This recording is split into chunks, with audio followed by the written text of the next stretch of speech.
1 year ago, polls showed Ron DeSantis had a chance to legitimately challenge Donald Trump for the nomination. But now, after a second-place finish in Iowa, he is running far behind Donald Trump and Nikki Haley in next-up primaries in New Hampshire and South Carolina. And even though he's still officially in the race, he's reflecting about what went wrong. Here's what he told radio host Hugh Hewitt. I came in not really doing as much media. I should have just been blanketing. I should have gone on all the corporate shows. I should have gone on everything. I started doing that as we got into the end of the summer, and we did it. But we had an opportunity, I think, to come out of the gate and do that and reach a much broader folks. All right, our panel is back with us. Matt Gorman, I got to tell you, I know that there were people that were telling Ron DeSantis that that's what he needed to do at the time, and he ignored them. And you know, I'm curious what you think as somebody who ran against him. You know, when you worked on Tim Scott's campaign, I feel like I learned early in my career that it's the candidate matters, right? The candidate sets the tone. Even when there are empowered people making decisions, everything that a campaign does is a reflection of the man or the woman at the top. And this set of decisions really seems to have been a reflection of what Ron DeSantis himself wanted to do. Do you how badly did this campaign go, and why did it go the way it did? No, look, it's a common question. I think to the first point, Ron DeSantis wasn't competing against Donald Trump. It was the platonic ideal of Ron DeSantis, right? Ron DeSantis outseating his entire expectations, competing against Donald Trump a year ago, beating him possibly. It is a tempting thing in our party to want to bypass the media and really just go straight to the voters, use owned media, so to speak. I think it's tempting, but it's really not where I think a lot of the voters are. And you're absolutely right. When you have folks coming from governors of states, senators, what have you, right?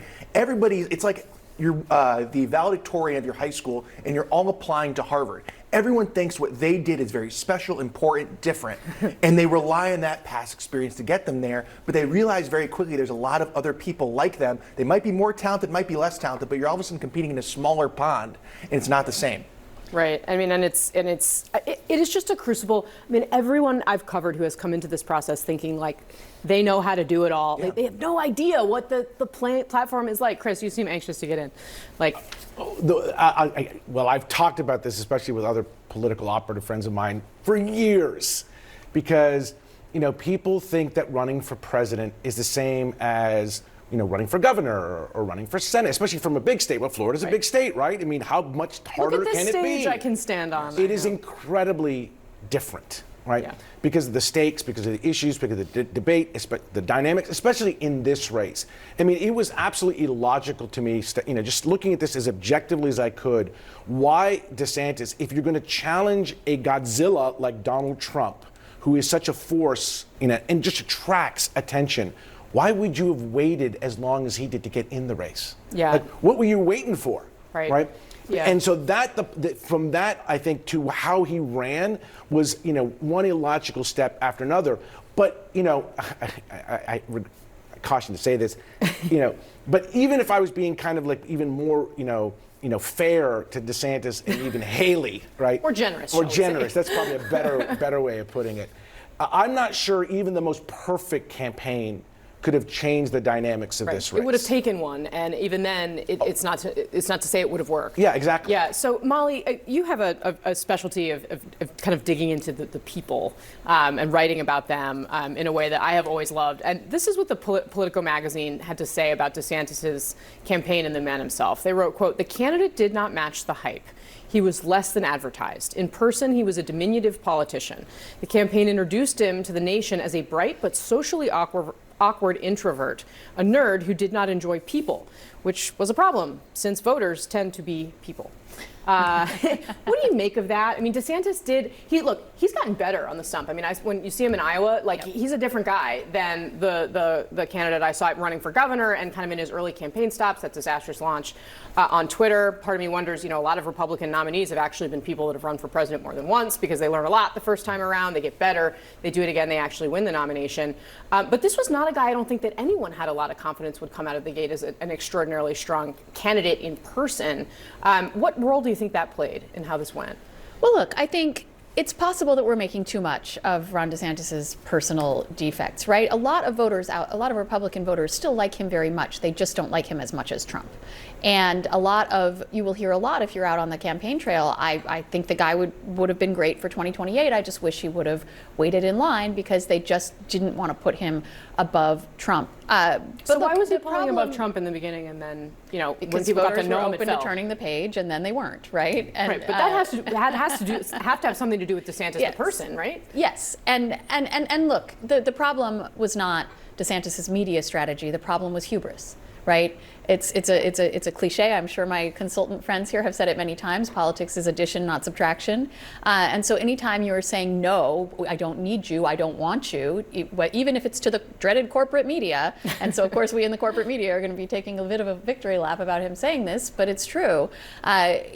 Voters want to get to know you as a person, and Ron DeSantis has never been comfortable in that space. He's still, to this day, he has gotten much better as a candidate. He still doesn't like to talk about himself, to share who he is as a person. Say what you will about Donald Trump, there is plenty to say, but people feel like they know him. They really do.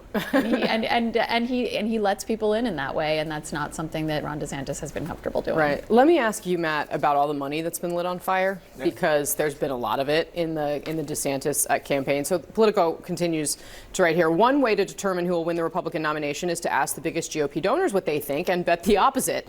The rich men north of Richmond, as they write, who fund the GOP are completely clueless regarding the views and aspirations of working class Republican voters. Money can buy cowboy boots. Money can buy trips on private jets.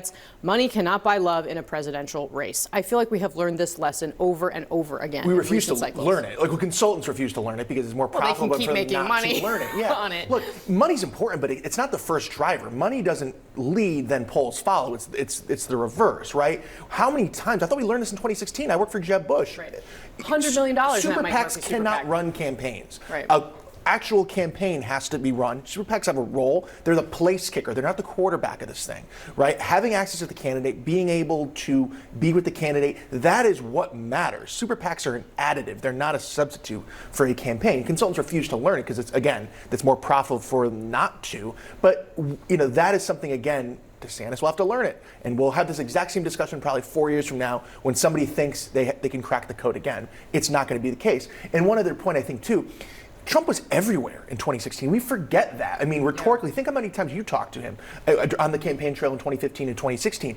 I think what these folks fail to learn is, and I can tell you, that the greatest fear is not a gaffe. It's not being talked about at all. You don't like a headline, you don't like an answer, you don't like an interview, go out and do another one. It'll change quick. I think that is something that people can learn from too. Yeah, that's a really interesting way to think about it. I mean, Chris, I remember the first time I ever was in a scrum with Donald Trump, I was actually covering Mitt Romney, and Trump was endorsing him at the Trump Hotel in Las Vegas, and Romney wouldn't talk to any of us, and there was Trump in the corner with what became the most common sight in American politics, but just surrounded by reporters and fuzzy boom mics, and the whole thing. I had no idea that what I was seeing was going to be kind of my future in campaign politics going on. I mean, what do you think? What do you take away from that? You are a consultant. You work on these races, obviously from the other side. I mean, what do you learn when you watch what's happening on the Republican side here? I mean, there's a lot of parallels to be. Yes, you kind of sit there and we like to punch on the Republicans right now because there's not a competitive Democratic primary, but just wait a few years and you'll see the same kind of mistakes happen, right? There's a risk averseness in the professional political operative class, right? Especially people who do what we do, right? They like to come in, they're the genius, right? I'm gonna make you the candidate, the winner, right? And doesn't matter what your flaws are, doesn't matter what your weaknesses are, I'm gonna work my magic and you're gonna be great. And it ignores all of the really difficult aspects of running a campaign and the honest, evaluation of a candidate's, strengths and weaknesses, right? Because a lot of people who do what we do, are fixated about the money. What you don't hear very often, political operatives say, you know what, you really can't win and you shouldn't run. Yep. Right. And to be honest, Nobody that's what told Dean Phillips that. Yeah. And to be honest, exactly. Right. And to be honest, that's the kind of advice that sometimes candidates need to hear. I think the bigger kind of lesson from this, and I kind of piggyback off, I think your really good point, is that, all the money in the world does not replace a message that is effective. does not replace an understanding of the electorate or the country where it is right now. And when you don't have that understanding, yeah, you can have money, you can run commercials, you're going to lose. All right. You have one quick point? Yeah, one quick Fast point. last word. I spoke to a lot of former DeSantis orbit people recently, and they made that same point, which was that he did never have an animating message for his campaign. And that, more than his personality or anything else, was really the original sin, that it was not clear to people exactly why he was running and running at this time. What was he trying to do? For sure. All right. This has been a great conversation, guys.